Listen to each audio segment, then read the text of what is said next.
vamos a tener la prosecución de nuestro tema número 2.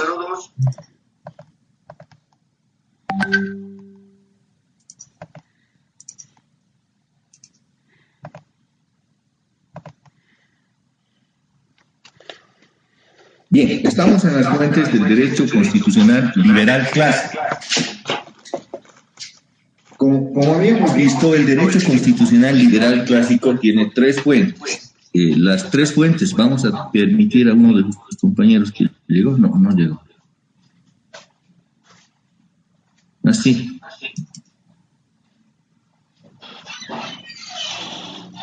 Claudia Flores, a las 7:30 es el ingreso a clases. Claudia Flores, ¿está en aula? Sí, doctor, buenos días. Sí, yo tuve problemas con mi internet, doctor, me disculpa. Pero tengo que sacar la presentación. Muy bien. Declaración de Independencia. Tenemos 3 fuentes del derecho constitucional liberal clásico: el derecho constitucional británico, el derecho constitucional norteamericano y el derecho constitucional francés. 3 fuentes tiene entonces el derecho constitucional liberal clásico. Y ello luego va a repercutir hasta nuestra propia Constitución.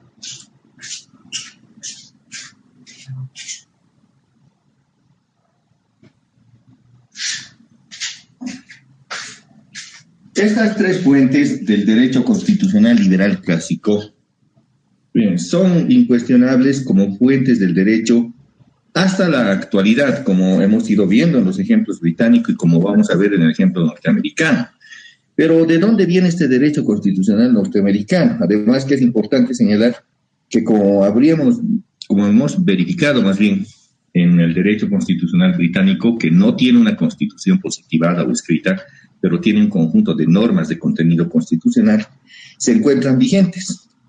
También está vigente el derecho constitucional norteamericano. Es interesante que desde ya hace más de 200 años, en realidad son 233, 234 años que va a cumplir la Constitución norteamericana y continúa vigente. Claro que con algunas enmiendas, pero no ha procedido a cambios sustanciales de Constitución. Eso demuestra estabilidad también en el plano económico y político. La Declaración de Independencia norteamericana se produjo tras el Segundo Congreso Continental, conformado por representantes de las 13 colonias. Comendaron a la elaboración de un proyecto de redacción de Declaración de Independencia a Thomas Jefferson y a un equipo acompañado por John Adams, Benjamin Franklin, Robert Livingston y Roger Sherman. Son los padres fundadores. Estamos hablando de cómo se ha constituido Estados Unidos de Norteamérica. Habíamos dicho que los impuestos que les grababan los británicos, de los cuales eran súbditos, eran de carácter discriminatorio y no tenían el trato de igualdad que señalaba el Bill de Derechos. Entonces mandaron una comisión a reclamar ante su majestad para que les otorgue el mismo trato impositivo que a los demás súbditos de la corona, pero fueron rechazados, fueron maltratados en realidad, y no se atendió ese pedido, que era además dentro del marco de la propia normativa. Así que se reúnen en un Congreso Continental y deciden la conformación de una declaración de independencia. Se le comisiona a Thomas Jefferson y a los demás y que se redacte ese proyecto. El 4 de julio de 1776 se aprobó en Filadelfia, en que estaba funcionando el Congreso Continental, se aprobó la Declaración de Independencia. Nacen los Estados Unidos de Norteamérica. El documento fue, claro, proyectado por Thomas Jefferson y contiene la expresión de agravios contra el dominio británico. ¿Qué quiere decir una expresión de agravios? Quiere decir, acusa los malos tratos o la inadecuada forma de gobierno que había tenido la corona británica hacia las 13 colonias, que ahora se declaraban independientes, que como habían sido sometidas a ese maltrato, pues declaraban su independencia. Ya vamos a ver cómo es la forma, cómo declaran su independencia y cuáles son los lineamientos y los naturalistas que le guían además a declarar la independencia. Pero ellos dicen, nosotros podemos autogobernarnos. La Declaración de Independencia en realidad es el poder constituyente originario de los Estados Unidos de Norteamérica. Ya habíamos dicho que el poder constituyente originario rompe un orden anterior, lo quiebra y emerge uno nuevo, inclusive del nombre. Antes eran 13 colonias británicas y hoy son un nuevo estado que se llama Estados Unidos de Norteamérica, además con la variable que es un estado federal en que existen primigeniamente 13 pequeños estados que se unifican, delegan su soberanía, porque habíamos visto en las formas de organización del estado que es un estado federal. Ahí está el claro ejemplo del sistema norteamericano como conglomerado de estados que delegan su soberanía hacia una entidad colectiva que aparece, se llaman los Estados Unidos, que es en realidad el Estado federal, que agrupa a estas 13 colonias. ¿Qué es lo que sucede?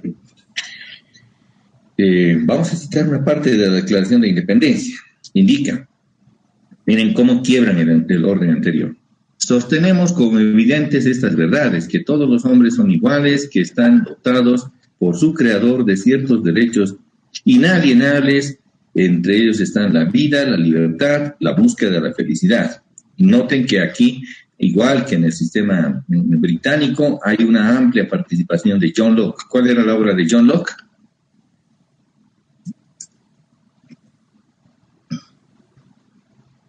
¿Cuál era la obra de John Locke?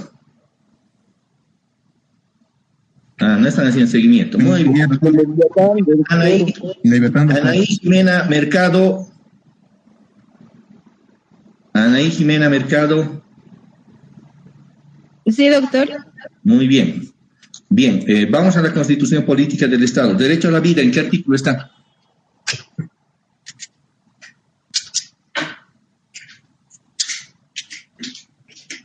¿Prevé la Constitución la protección del derecho a la vida? ¿Está Anaí Jimena Mercado? Sí, doctor, sí. ¿Y cómo andamos? ¿No? Recién estás revisando, eso tenían que saberlo. Muy bien. Anaí Jimena Mercado no sabe. Anaí Jimena Mercado no respondió. Muy bien. Reinaldo Quispe. Sí, doctor. La libertad. Háblenos en qué preceptos de la Constitución vigente de Bolivia está la libertad. Hemos quedado en que hoy martes vamos a tener un repaso de la Constitución. Está en el primer artículo, doctor, el artículo 1. Sí, la libertad. A ver, lea el artículo 1.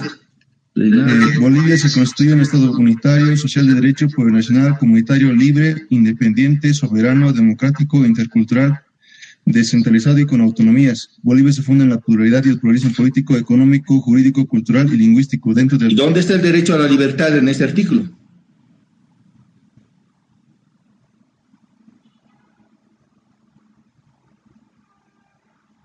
Reinaldo Quispe está con la palabra. ¿Dónde está el derecho a la libertad en ese artículo?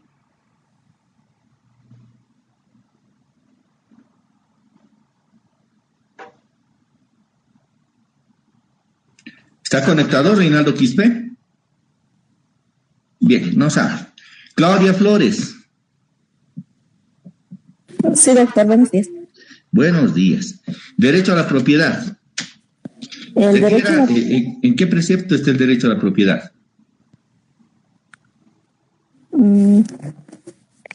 Recién buscando. ¿Sabe o no sabe? Así tiene que saber al toque. Eso es estar en mi aula, no es que están buscando recién. ¿Sabe o no sabe? No, doctor. No, muy bien. Es una pena que no le pongan el compromiso académico que corresponde. Indica la Declaración de Independencia norteamericana. Sostenemos como evidentes estas verdades, que todos los hombres son iguales, que están dotados por su creador de ciertos derechos inalienables, que entre ellos se encuentran la vida, la libertad y la búsqueda de la felicidad. Vida y libertad son derechos que corresponden a la persona, al ser humano, que ustedes no los conocen. Lástima que hayan aprobado un curso preuniversitario. Me dan a entender que no se han preparado siquiera para el examen de ingreso, porque estoy preguntando lo que está en la Constitución. Indica además que todos los hombres son iguales. Cuando señala que todos los hombres son iguales, elimina cualquier forma de trato desigual. Recuerdan que además han logrado su independencia por luchar contra el trato desigual impositivo, contra toda forma de discriminación impositiva. Y ahí la importancia del por qué señalan que todos los hombres son iguales. Nuestra Constitución preverá algo de la no discriminación. ¿Qué artículo está? 1, 2, 3. Nadie sabe.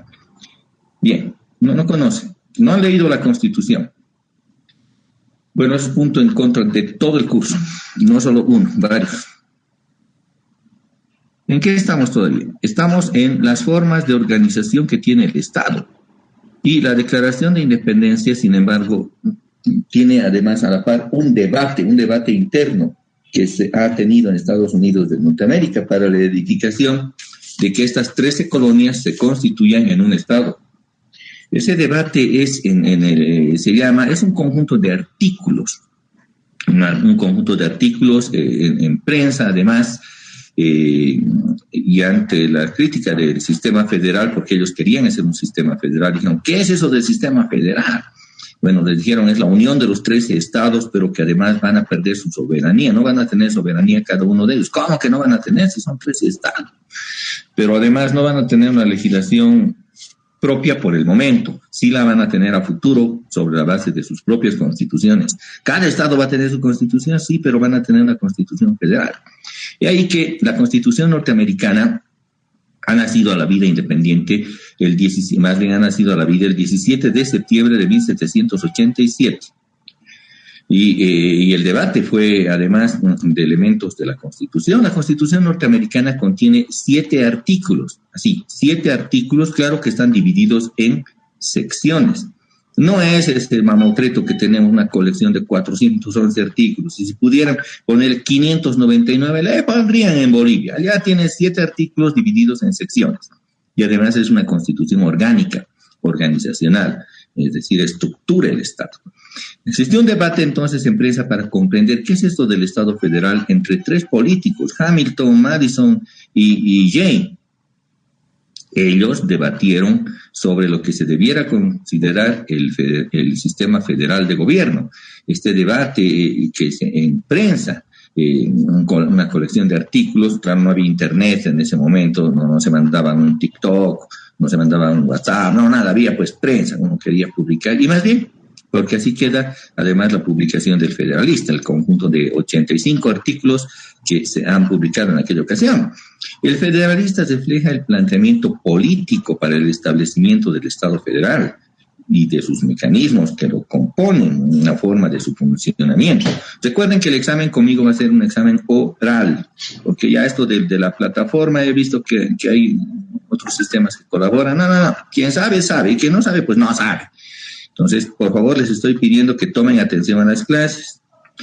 Consta de 85 artículos y el Federalista refleja el planteamiento político para el establecimiento del Estado federal. ¿Qué es el Estado federal? Sus mecanismos que lo componen y la forma de funcionamiento. Dicen, ¿cómo se va a componer? ¿Cómo va a funcionar el Estado federal? De entre las mencionadas publicaciones de estos 85 artículos, el Federalista hace necesario invocar algunos. No vamos a leer los 85, pero por lo menos vamos a referir a algunos de ellos. Por ejemplo, el Federalista 10, respecto a los límites del poder y al no beneficio de las facciones. Habían facciones en conflicto y facciones a nivel político partidario, pero ante todo estadual. Habían pugnas de los estados. A ver, ¿quién va a tener el poder? ¿El Estado central o va a tener cada uno de los estados? ¿Y qué ciertas funciones? Indica. Una república, o sea, un gobierno tiene por efecto el sistema de representación. He ahí que aclaran qué es una república. Tiene un sistema de representación. Una república significa representación.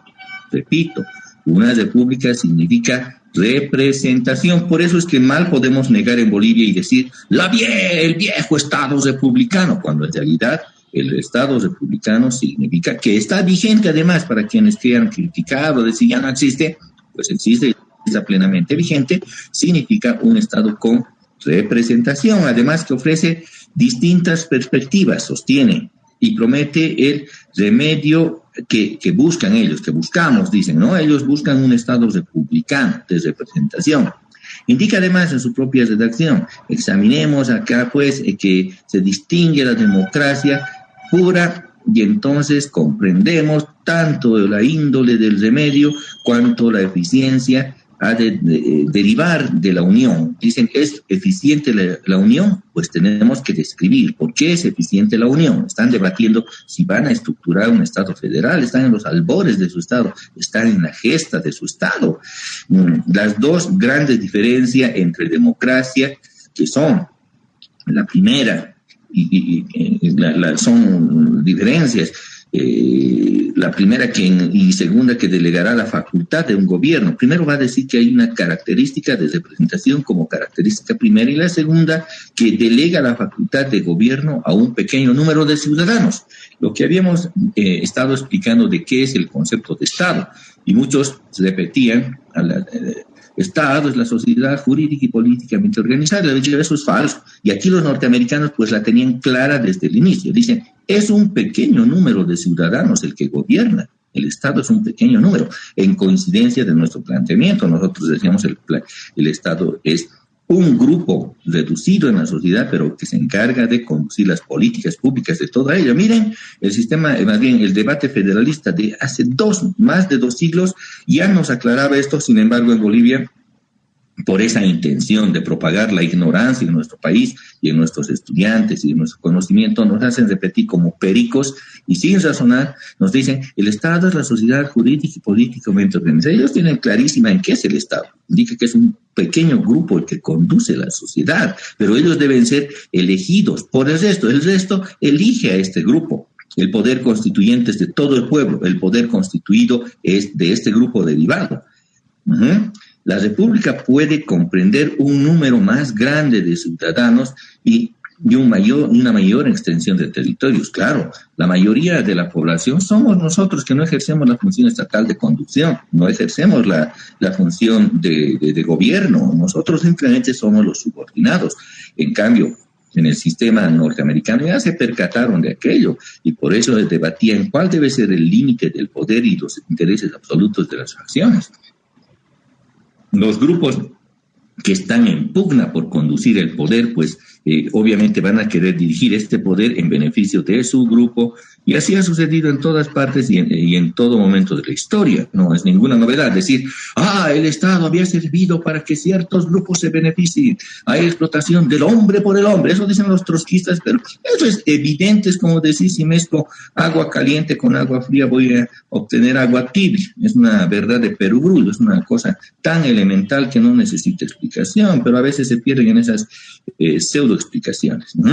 El Estado significa entonces que hay un grupo privilegiado, reducido de personas que conducen a la sociedad. No es toda la sociedad la que se autoconduce, como mal se expone en algunos conceptos. En el Federalista 39 hay un debate de entendimiento entre federalistas y no federalistas. Voy a leer de llano, ¿no? La Constitución propuesta no es estrictamente una constitución nacional ni federal, sino una combinación, un acomodamiento de ambas. Desde el punto de vista de su fundamento es federal, no nacional. Por el origen donde proceden los poderes ordinarios, el Congreso es en parte federal y en parte nacional. Por la actuación de estos poderes es nacional y no federal. Por la extensión de ellos es otra vez federal y no nacional. Y finalmente, por el modo que autoriza para introducir enmiendas, no es totalmente federal ni totalmente nacional. Es necesario entender entonces qué se entiende por nacional y qué se entiende por federal. Entienden ellos por concepto nacional al concepto unitario. Cada uno de los estados es una cuestión nacional. Entonces, cuando se refiere, le corresponde al Estado federal o a cada uno de los estados. Hay un debate de pugna de poder, al igual que nosotros tenemos en la actual Constitución. Miren que recién hemos incorporado el régimen de autonomías y de descentralización en nuestra Constitución. Pero claro, ellos ya tenían un sistema federal desde inicio. Eso logra una ventaja, aunque claro, a veces nos olvidamos que existe un sistema federal en Bolivia, autonómico en Bolivia y federal en Estados Unidos. Esto de la lucha contra la pandemia, que es una medida adecuada que algunos gobiernos subnacionales han encarado. En de semana se veía que había unas determinaciones de gobiernos, de algunos gobiernos municipales, gobiernos departamentales, en el sentido de tomar ciertas previsiones ante esta calamidad que significa el colapso del sistema de salud. Es algo absolutamente lógico que tengan que hacer las gobernaciones y los municipios. Sin embargo, el gobierno central, a través del Ministerio de Gobierno, ha decidido no acompañar estas medidas, pues la fuerza pública, indican ellos, que es un concepto de dictadura esto de encapsular un día, de encerrar a la gente. Es una dictadura y debe ser combatida y por tanto no vamos a sacar a la policía, dijo el ministro de Gobierno. Bueno, resultado, Cochabamba está colapsando. Vean las noticias, el crematorio ya no abastece, los hospitales han colapsado, hay falta de oxígeno y si no tomamos medidas de freno, de control, obviamente vamos a seguir en esa ruta y no crean que eso es solamente en Cochabamba. En todo el país en realidad es así. Esas medidas que son poco coherentes, esto de no acompañar la lucha contra la pandemia, demuestran la pugna entre el nivel centralista que tiene Bolivia. Y parece que solamente en el papel tenemos esto de que hay autonomías departamentales y autonomías municipales, porque si emanan normas que no las van a cumplir, o por lo menos desde el nivel central del Ministerio de Gobierno está diciendo, no quiero cumplirlas porque no estás en mi lineamiento. Eso, entonces, colisiona, como habíamos visto, y es un debate que se tenía ya desde el inicio de la Constitución Federal. ¿Qué es lo que sostiene la cláusula residual en el sistema boliviano competencial de autonomías? Amigos,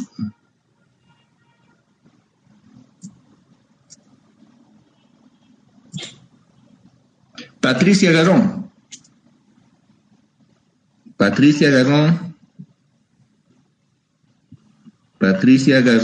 Guzmán. Doctor, presente, ¿sí? Buenos días. Aquí hablamos de las competencias, cuando no son... ¿Qué dice? Las cuarentenas no han funcionado, dice. Bueno, si no han funcionado, entonces viva la muerte, como dirían en la República, en la guerra republicana. Doctor, ¿puede? Patricia Guzmán Garrón, ¿es usted? Patricia Guzmán. Doctor, sí. Marco competencial. Perdón, ¿podría repetir? Hay interrupción en internet. ¿Ya? ¿Qué es lo que señala la Constitución respecto a que cuando las atribuciones no están establecidas a un nivel subnacional? ¿A quién le corresponde el ejercicio? No sabe, ¿no? Bien, muchas gracias. No, está bien, muchas gracias. Me demuestran que no han leído ni por asomo la Constitución. Ni por asomo, que es una pena. Pero bueno, ustedes no sabrán lo que va a suceder luego en el examen. Federalista. El federalista 58. Estamos hablando ahora de la independencia del Poder Judicial.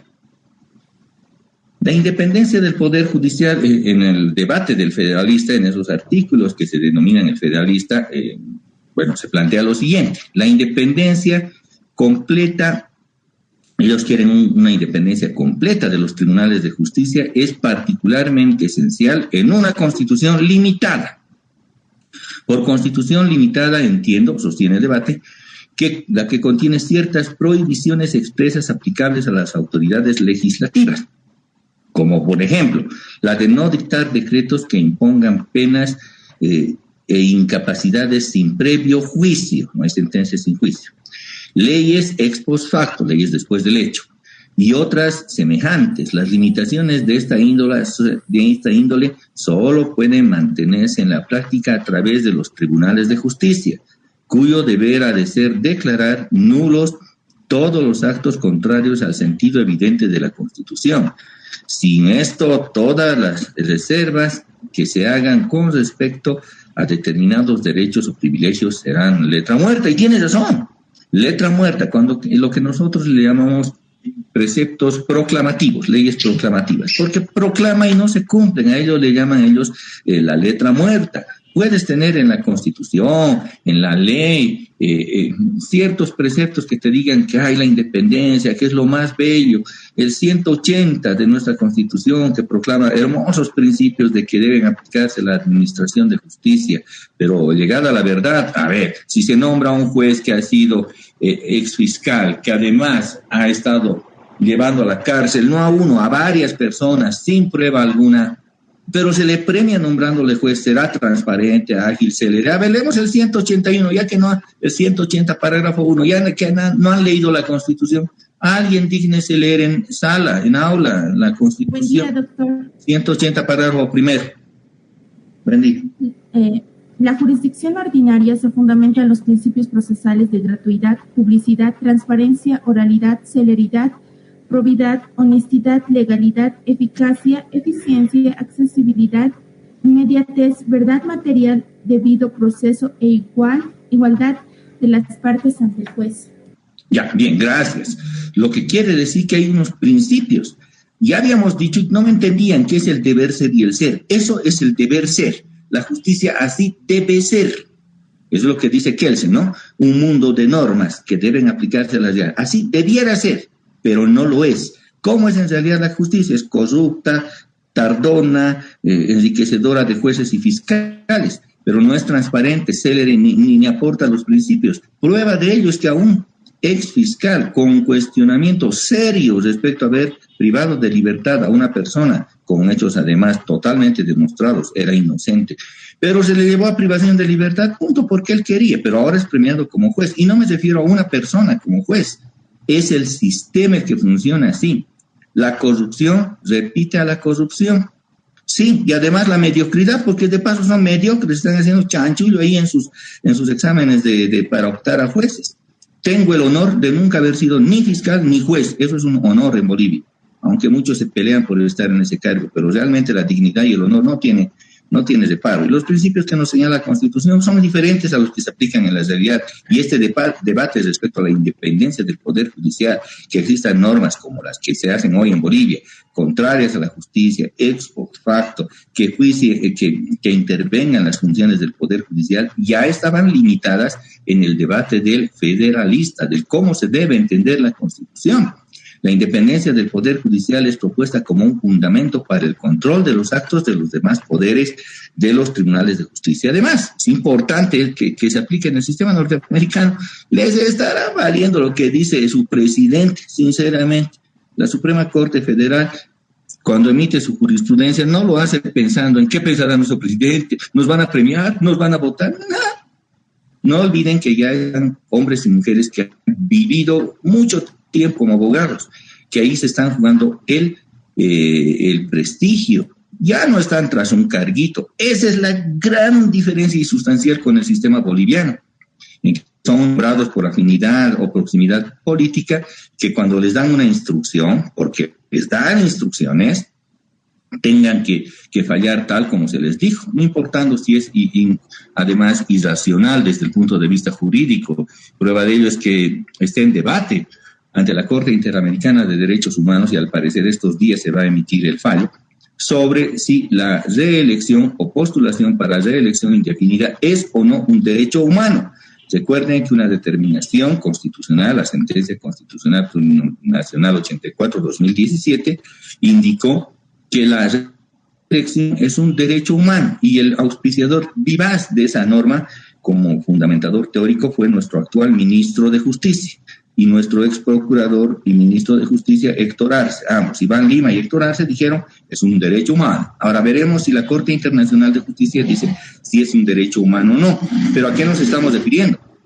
A que los jueces no pueden o no debieran estar al mandato de una autoridad, y en el sistema norteamericano pues no lo están.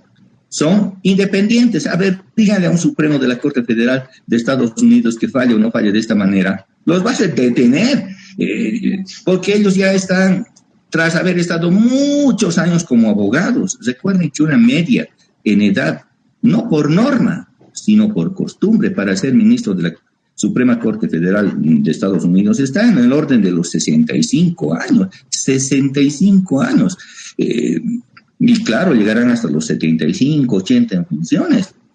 No se hace ningún problema. Ya no se están jugando ellos una orden política. Ellos están ya en el ejercicio de su propia integridad, de su propio prestigio. Esa es la importancia de no tener a aventureros que están tras un cargo. El sistema norteamericano ha entendido que para ser juez hay que conocer el derecho. Punto. Eso te pone como requisito.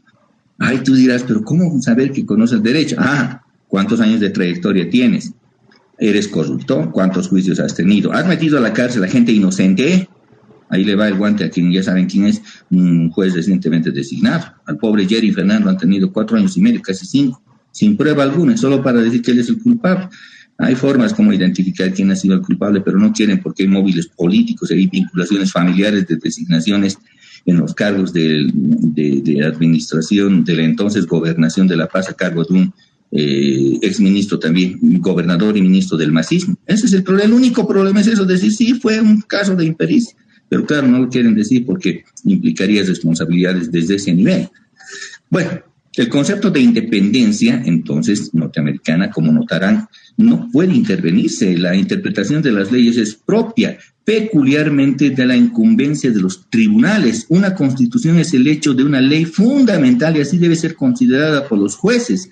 A ellos pertenece, por tanto, determinar su significado, así como cualquier ley que provenga del cuerpo legislativo, y si ocurriere que entre las dos hay una discrepancia, nos referimos entre constitución y ley, debe preferirse, como es natural, aquella que posee fuerza obligatoria y validez superiores. En otras palabras, debe preferirse la Constitución a la ley ordinaria. Aquí está la primacía de la Constitución versus la ley ordinaria, la intención del pueblo a la intención de los mandatarios. Y ellos identifican qué es la intención del pueblo, la Constitución, a la intención de los mandatarios, la ley. ¿Cuál es superior? ¿Y por qué? Porque es una decisión política del pueblo, la Constitución, y la ley es una decisión política del Parlamento. Noten qué exquisita diferencia hace el federalista en el momento del debate, en señalar de dónde viene la primacía de la Constitución, lo que hoy tenemos en el 410 de nuestra Constitución, el 410 de nuestra Constitución,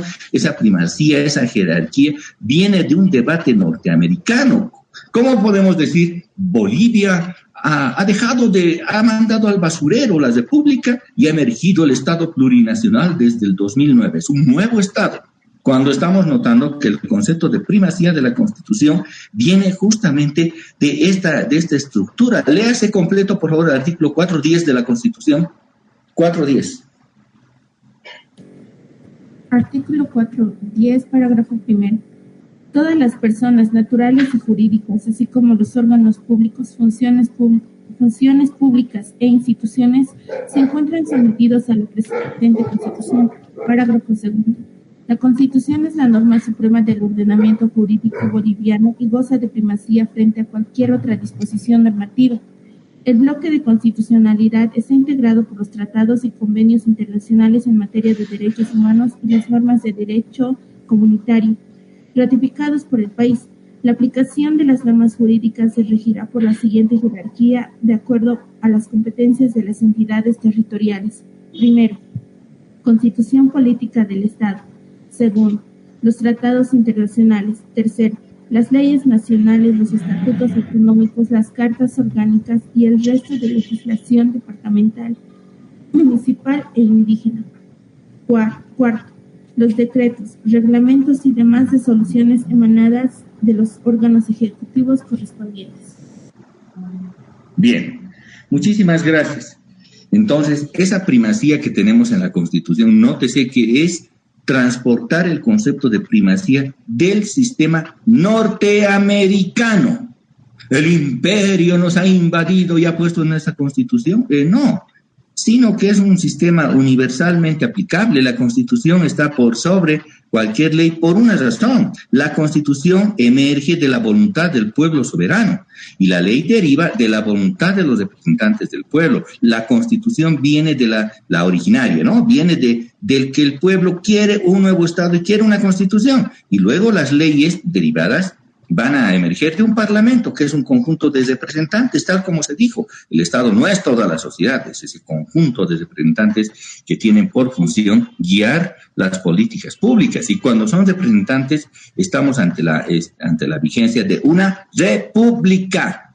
Por tanto, no puede decirse que el viejo Estado republicano era así, ¿no? Cuando la república es una forma de representación y manejo. Y además, porque esta es la Constitución, tantas veces hemos leído el artículo 11 de nuestra Constitución. La Constitución de los Estados Unidos de Norteamérica fue aprobada en la Convención Constituyente del 17 de septiembre de 1787 y contiene 7 artículos, son extensos, divididos en secciones. ¿Cuáles son las características? ¿Qué institutos políticos constitucionales establece? Bueno, establece lo primero, el Estado federal. La Constitución norteamericana es organizacional. Eso señala que organiza el Estado, no otorga aún derechos y garantías. El texto de la Constitución norteamericana es organizacional. En el caso boliviano, ¿cuál es la Constitución que hemos tenido organizacional? Hemos avanzado en clases. La de 1826, doctor. No hemos avanzado eso. Pero bueno, vamos a volver a avanzar. No le ponen atención a las clases. Bien, ¿cuáles son las características? Establece el Estado federal, agrupa a las 13 colonias y establece una nueva entidad, una entelequia que se llama Estado federal, donde las 13, lo que más me duele es que por más que les repito, de aquí viene, no, cuando les pregunto, ¿qué es esto? Nuevamente, ¿qué es el Estado? Es la sociedad jurídica y políticamente organizada. ¿Cuál es la primera constitución formal, la primera constitución de Bolivia que establece la estructura? La de 1826. Parece que entra por aquí, sale por allá. Eso es lo que más me duele. Bueno, todo el sistema universitario. Se basa en el concepto de democracia y liberalismo. Sí, hay democracia y liberalismo. La democracia significa representación. Liberalismo significa la no intervención del Estado en la economía. Implanta el Estado de Derecho. El Estado de Derecho quiere decir que gobernantes y gobernantes están sometidos a la Constitución y a la ley. Determina la existencia de la división de los poderes. Ciertamente, el concepto de la división de poderes, estructurado desde la antigua Grecia, Montesquieu se encarga de dividir, de teóricamente proponer la división de los poderes, que ya era una corriente para ese momento, legislativo, ejecutivo, judicial, con sus frenos y contrapesos. Impone la primacía del derecho federal. Importante, había preguntado, ¿qué indica la Constitución boliviana respecto a las competencias entre el nivel central y los niveles subnacionales? Las competencias, indica la cláusula residual del 297.2, señala que cuando no esté establecida una competencia expresamente para los niveles subnacionales, pues se ejerce a nivel del Estado central. Toda competencia o atribución que no esté señalada para los niveles subnacionales va a ejercer el nivel central. Pero para despejar las dudas, leas el 297.2 de la Constitución Política del Estado, por favor. Boliviana. Toda competencia que no esté incluida en esta Constitución será atribuida al nivel central del Estado, que podrá transferirla o delegarla por ley. Muchas gracias. Y eso había venido desde el propio sistema constitucional norteamericano. Entonces, ¿de dónde nos quieren decir que ha surgido una nueva constitución que debe ser un modelo de exportación? Cuando vemos viendo que una de las fuentes es el sistema federal norteamericano. Reconoce los derechos de los estados y establece sus deberes. En un sistema federal en que estados tienen también sus propios derechos. A recordar que cada uno de los estados tiene su propia constitución, tiene su propia legislación, al extremo que algunos estados, por ejemplo, hasta la actualidad, con la aplicación de la pena de muerte. Texas, más graves, por ejemplo, el asesinato, que es meditado, tienen como función la pena de muerte por inyección letal, por aplicación de gas venenoso, en fin, estas formas de aplicación de la pena. Otros estados no tienen la pena de muerte, me dirán, pero ¿acaso la Constitución americana no prevé ello? No, la Constitución americana prevé que cada uno de los estados va a tener su propia normativa y en ellas pueden establecer de sanciones. La pena de muerte que no viene del federalismo, sino viene de la aplicación de la normativa de cada uno de los estados que componen la Unión. Y por eso es que se explica que en algunos estados se aplica la pena de muerte y existe, y en otros no existe la pena de muerte. Así de sencillo es. Cada uno de ellos es pendiente en cuanto a su determinación de la aplicación de este tipo de normas, porque tiene cada uno también de ellos un distinto orden normativo, incluso en el tema de orden discriminatorio racial. Hasta 1968, cada uno de los estados independientes que existían normas de segregación racial.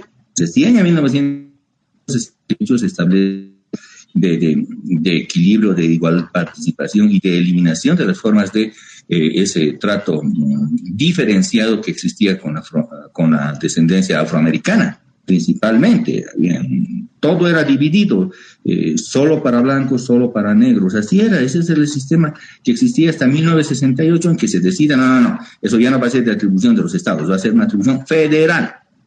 Lo propio en el tema del expendio del licor, en los años 20. Cada uno de los estados regulaba si tenía o no el consumo del licor, del alcohol. Pero deciden, no. A partir de hoy, pues va a ser el Estado federal quien asuma ese control y se emprende una campaña contra la producción y comercio del licor. Interesante. Existieron grandes mafiosos que en ese momento surgieron, Al Capone y sus amigos, que bueno, estuvieron en contra de esa determinación, porque además encontraban un mercado en el consumo del alcohol. La ley prohibitiva fue federal. Bueno, luego se la dejó sin efecto. Pero aquí, ¿de dónde deviene? Del sistema norteamericano federal. En el régimen monetario impone una moneda, el dólar norteamericano. También en lo crediticio, la Reserva Federal norteamericana es de la que emana el dinero, la moneda, el dólar norteamericano. Establecen las funciones del presidente y del Poder Ejecutivo. Ya habíamos dicho que se trata de una constitución organizacional y por tanto va a establecer qué atribuciones tiene el presidente. Y ojo que en cualquier sistema constitucional, el presidente y los demás miembros de todos los niveles, y también del Ejecutivo, Legislativo, Judicial, de todos los niveles de gobierno y entidades públicas, solo pueden hacer lo que la norma establece. Eso se llama el principio de legalidad. Ojo.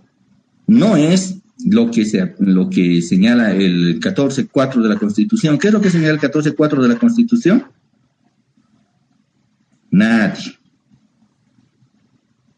Nadie podrá ser obligado.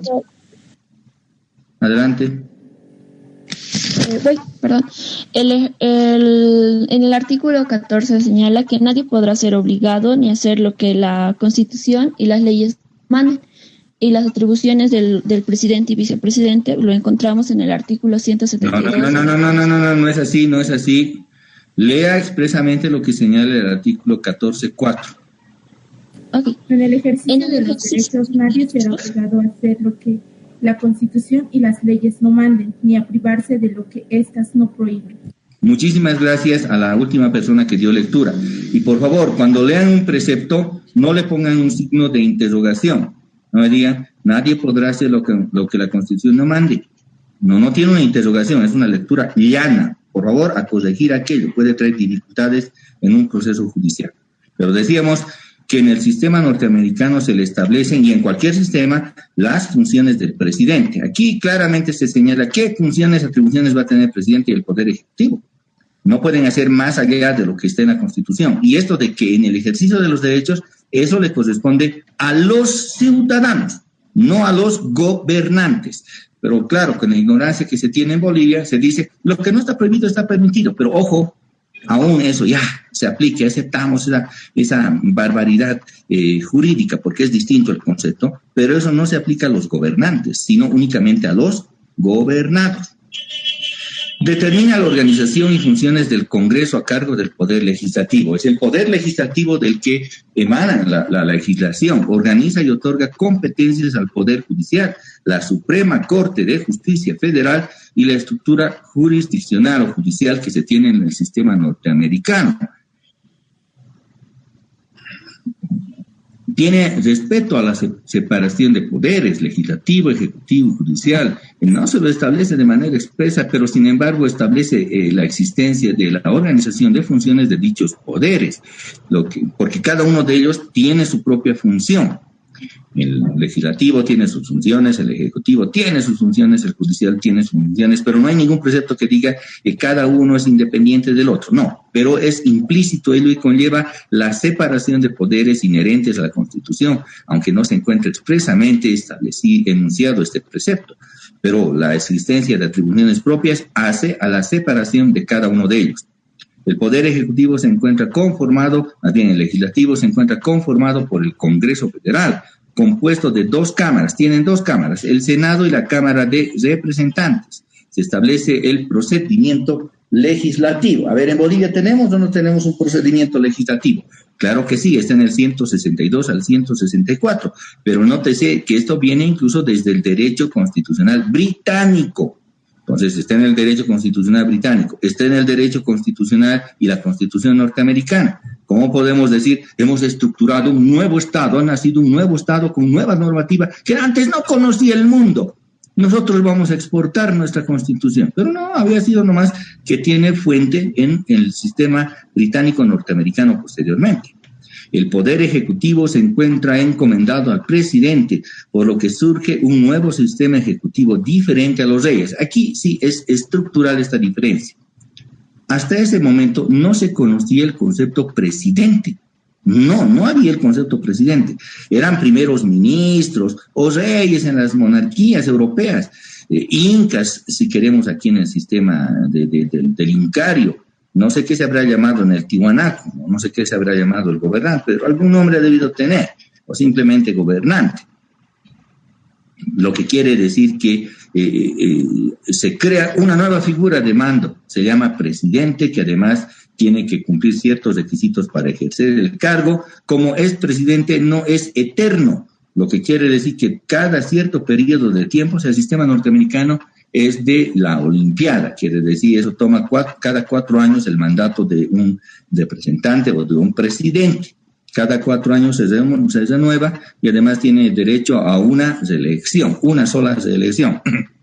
Ningún presidente puede tener más de una reelección y eso se ha establecido después de la muerte de Franklin Delano Roosevelt, que por situación de la Guerra Mundial sí fue reelecto por 3 ocasiones hasta que murió en el cargo, pues murió siendo presidente norteamericano, pero estaban en plena Guerra Mundial y después de ello hicieron una enmienda por la cual únicamente iba a existir una sola forma de reelección, una elección y una reelección, punto, pare de contar. Y para ello han dicho el periodo tiene que ser simplemente de 4 años, para que si hay una reelección va a ser 8 años, que el tiempo es bastante prolongado para que alguien sea presidente, es demasiado. 4 años más 4 años, 8 años es suficiente para que alguien pueda conducir los intereses del Estado. En el sistema mexicano no hay reelección, pero el mandato del presidente es de 6 años, el sexenio. En nuestro sistema debiera volver nomás a ser de 4 años, ya toda vez que hay reelección, debiera ser nomás de 4 años con reelección para que así el mandato sea de 8 años. Es mucho que sea 5 años más otros 5 años y otros quieren que sea por eternidad y proclamando que es un derecho humano, nombrando jueces que han metido a la cárcel a gente inocente, no sé, cosas así. El poder legislativo, entonces el poder ejecutivo se encuentra encomendado al presidente, decíamos, y está conformado por sus atribuciones, es un presidente diferente a los reyes, puede ser removido del cargo por un juicio político, el impeachment. Es un proceso de juicio político, lo que nosotros le llamamos el juicio de responsabilidades. Ellos ya tenían, noten que nosotros entonces no hemos creado más que hemos transportado, léase, hemos copiado estos institutos. ¿De dónde sale que hemos generado una nueva constitución que debe ser exportada, que hemos fundado un nuevo Estado? Es la misma persona, es la misma nomás, con otra vestimenta. El Poder Judicial es ejercido por la Suprema Corte Federal y además los tribunales de alcance federal aplica la costumbre jurídica. Costumbre jurídica, el common law, el que viene del derecho británico, ¿recuerdan? Es un precedente jurisprudencial. En las escuelas de derecho norteamericanas no se enseñan como centro más bien no se tiene como objeto de enseñanza las leyes. No se tiene como objeto de enseñanza las leyes en las escuelas de derecho. Entonces, ¿qué enseñan? Enseñan la jurisprudencia.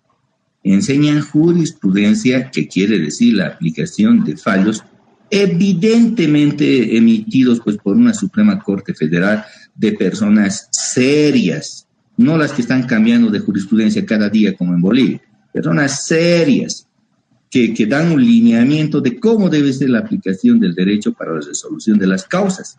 Y esa jurisprudencia se enseña en las aulas y se la litiga. Normalmente en un debate sobre algún crimen, que ellos le llaman así, no va a haber, según el artículo 252, el asesinato constituye en esto.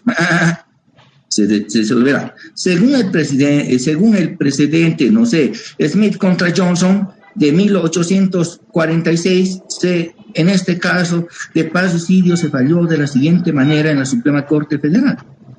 Pero es tan antigua, dirán. No, el sistema norteamericano aplica sus lineamientos. Por eso es pues contundente su jurisprudencia. Aplica los planteamientos, no importa que estos tengan 1 o 2 siglos o tengan 20 años o tengan 2 años. No, eso no nos importa mucho. Lo que ellos es que tienen un derecho jurisprudencial consuetudinario, viene de las costumbres. Por eso no están colgándose de una letrita que varía en un precepto. Y no, más bien ellos resuelven de manera general, basándose el Poder Judicial en el sistema jurisprudencial. Como a nosotros nos gusta ver tele y copiar en nuestra normativa, en el Código de Procedimiento Penal de 1999 hemos establecido no el juicio por jurados, porque la Constitución indica que tiene que ser por jueces. Entonces, ¿qué hemos dicho? Bueno, los jueces ahora van a ser jueces ciudadanos.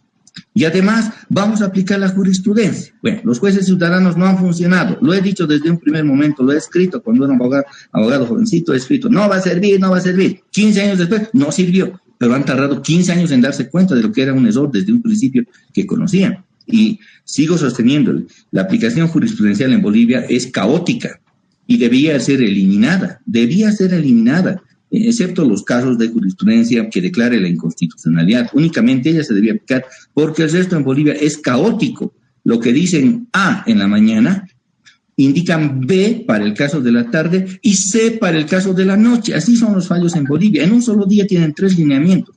Un mamarracho de jurisprudencia, y no puede ser pues jurisprudencia de esa manera. Si queremos tener algo jurisprudencial, sentemos ahí a la Suprema Corte, más bien a la Corte Suprema, al Tribunal Supremo de Justicia o al Tribunal Constitucional, personas que de verdad sepan el derecho, que tengan una edad suficiente como para que no les esté permitiendo ser mandatarios del poder central. Si es que queremos hacer una verdadera reforma, por ahí pasa el hecho. No es cuestión de decir, las elecciones no deben ser suprimidas.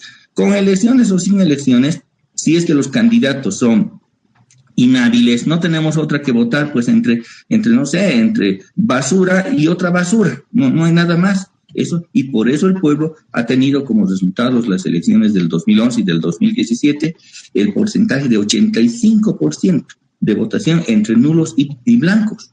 Así. Y el grado de legitimidad, pues, es ínfimo de esas magistradas y magistrados. Y además, en la actualidad, los jueces son designados al que peor haga las cosas, pues, juez. Ahí tenemos a ese fiscal que ha sido designado actualmente juez. Bueno, pero eso no sucede en el sistema norteamericano. Eso debíamos copiar. Como característica del Estado federal es que contiene prerrogativas propias del contenido del Estado federal, pero en contraprestación contiene el derecho de los estados que pueden en sí tener su propia constitución, su propia normativa, administración e incluso su propia justicia. Pero a nivel general priman las normas de contenido federal frente a las normas estaduales. Cuando existe un conflicto de competencias entre los niveles de competencia de los estados frente al Estado federal, prima por mandato constitucional los lineamientos del Estado federal. Y a eso ha dado lectura anteriormente cuando ha citado el 297.2 de la Constitución Política del Estado, las atribuciones que no son de competencia de algunos de los niveles subnacionales son atribuidas al nivel central de Bolivia. De ahí viene también, nótese que hasta en el sistema autonómico nosotros tratamos de imitar lo que se hace en el imperio. Claro, le criticamos al imperio, pero estamos copiando sus instituciones. Qué coherente, ¿no? Qué poco coherentes. Posteriormente ingresa el procedimiento de enmienda. ¿Cómo se modifica la Constitución norteamericana? Y para ello necesitan el voto calificado, quiere decir 2/3, 66% del Congreso. Y peor aún, miren cuán dura es esta Constitución. Se necesita las 3/4 partes, vale decir el 75% del voto afirmativo de los parlamentos de cada uno de los estados. A esto se llama una Constitución rígida.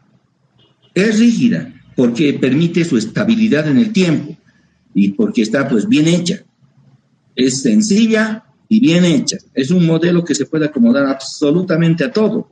No tiene que decir, y Bolivia es plurinacional y tiene 36 lenguas y bla, bla, bla, 411 artículos y 10 disposiciones transitorias. Ellos tienen 7 artículos bastante versátiles y que para cambiarlos se necesita 2/3 del Congreso y no basta con ello. Se necesita el 75% de ratificación de los estados. Por eso es pues que la Constitución norteamericana se encuentra vigente desde 1787 y aunque tiene sus enmiendas, que las vamos a citar algunas de ellas, le permiten mantener su estabilidad en el tiempo.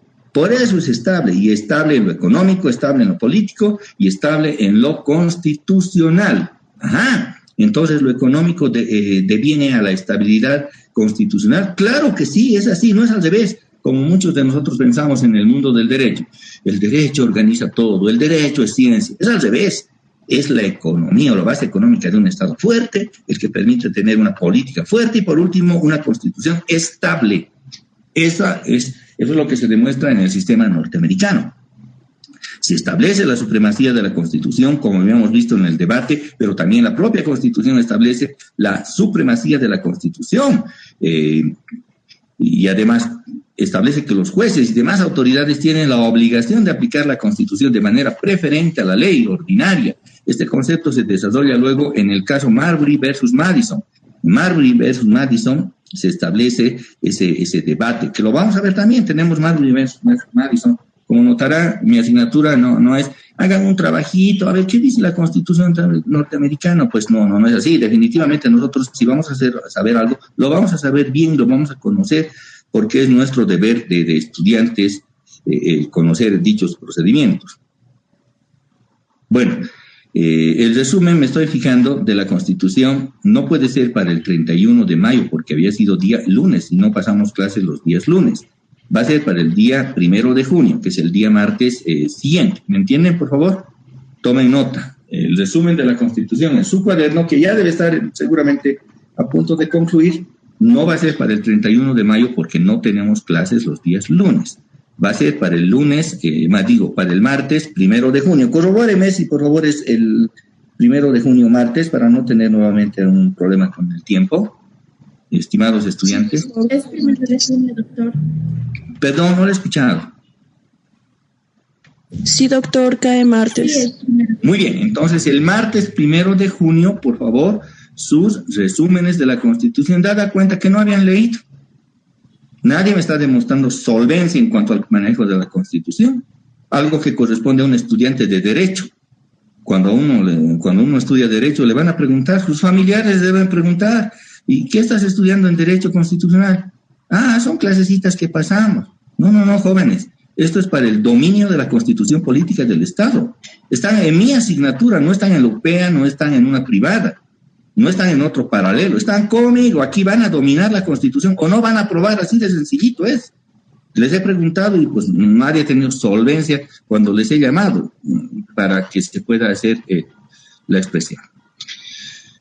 Como habíamos dicho, la Constitución norteamericana es de contenido orgánico, organiza al Estado, pero decimos, si la Constitución política del Estado es la decisión política con contenidos político, económico, estocástico y con variación de tiempos, de la cual resulta una norma suprema que organiza al Estado y otorga derechos y garantías, ese es el concepto que les he enseñado en clases, repito, es la decisión política con contenido de variables económicas, políticas, estocásticas, cuando varía el tiempo, de la que emerge una norma jurídica suprema que organiza el Estado, que otorga derechos y garantías.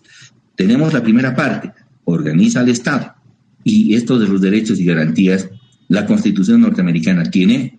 La Constitución norteamericana per se, la de 1787, no establece derechos y garantías. Simplemente es una constitución organizacional, como lo fue el decreto, más bien la ley de 13 de agosto de 1825.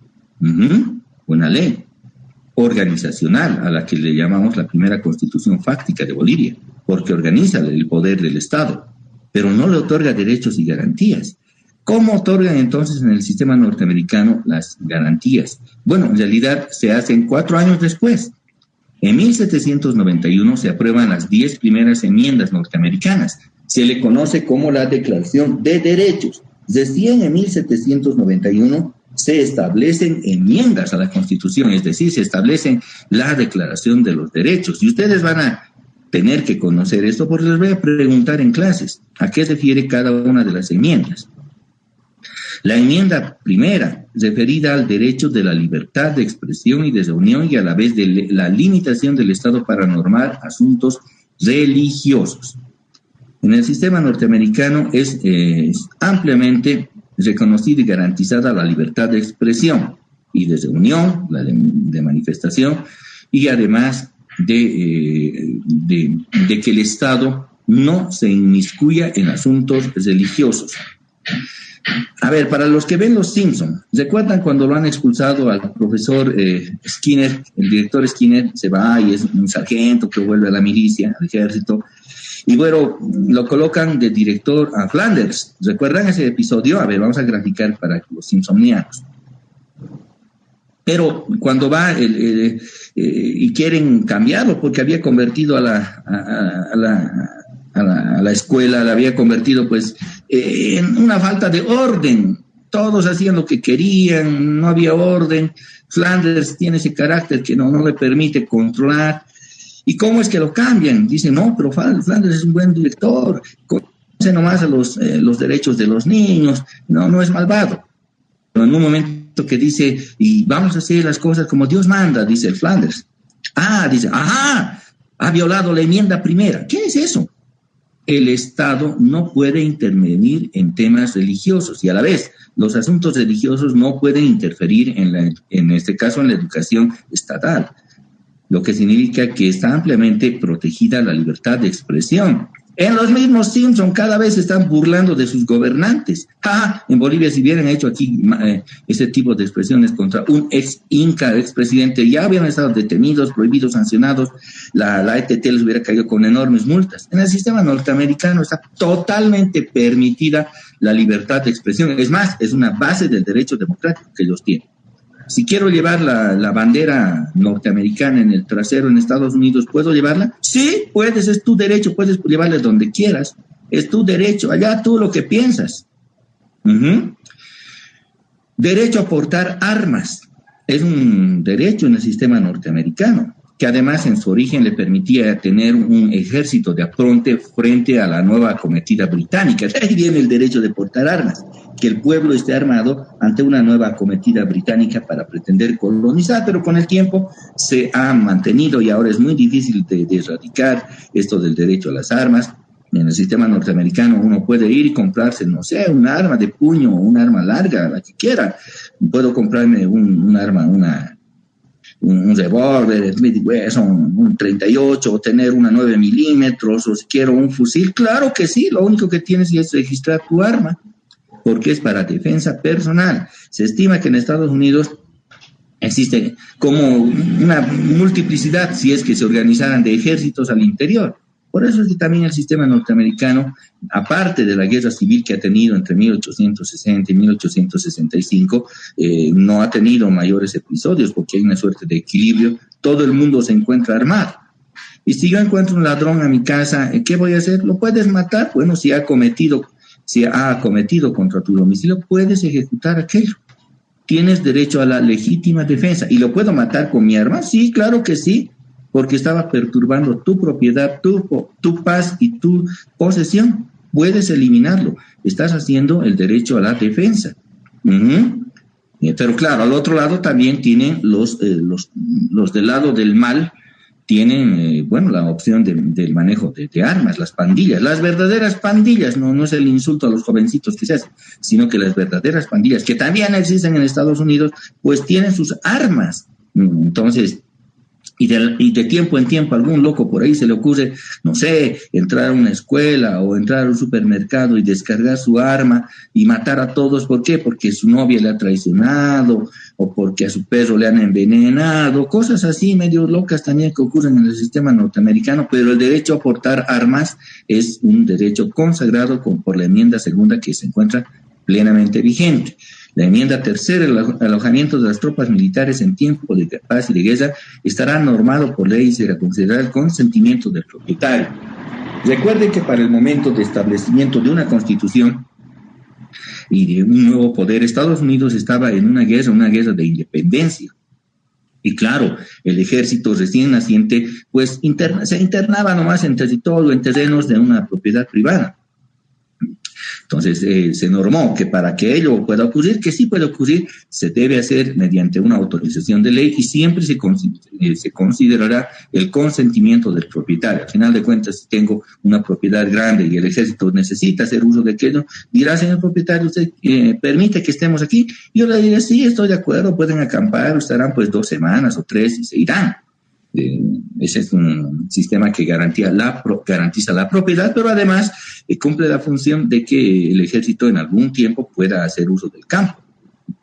Enmienda cuarta, el resguardo de la seguridad del domicilio, documentos, bienes individuales a los que solo se puede acceder por orden emitida por autoridad jurisdiccional.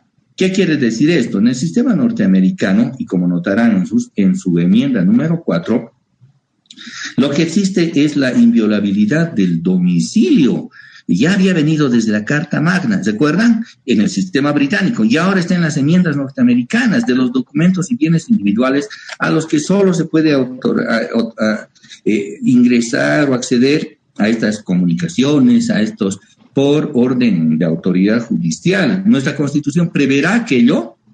Léase el 25 parágrafo primero, por favor, de nuestra Constitución. 25 parágrafo primero, si no me equivoco.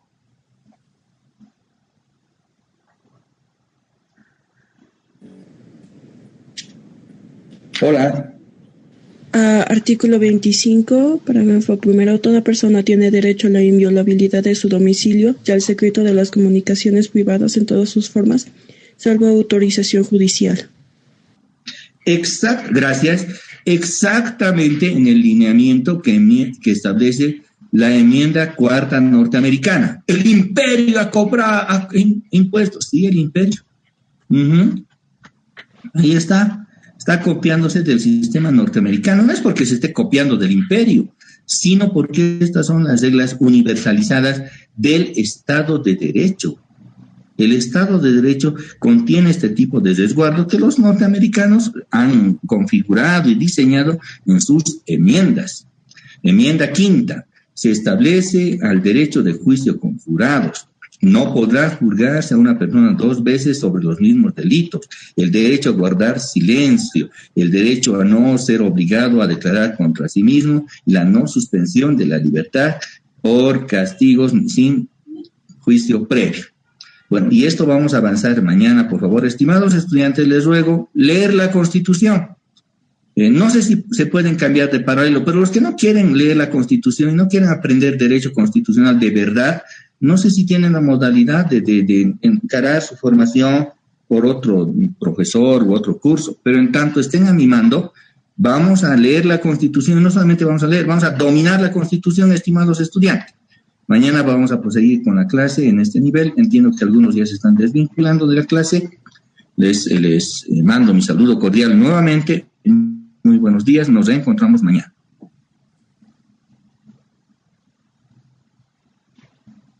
Hasta luego, doctor. Hasta mañana. Hasta mañana. Hasta mañana. Hasta mañana. Hasta mañana, jóvenes. Hasta mañana. Tengan buen día. Hasta luego.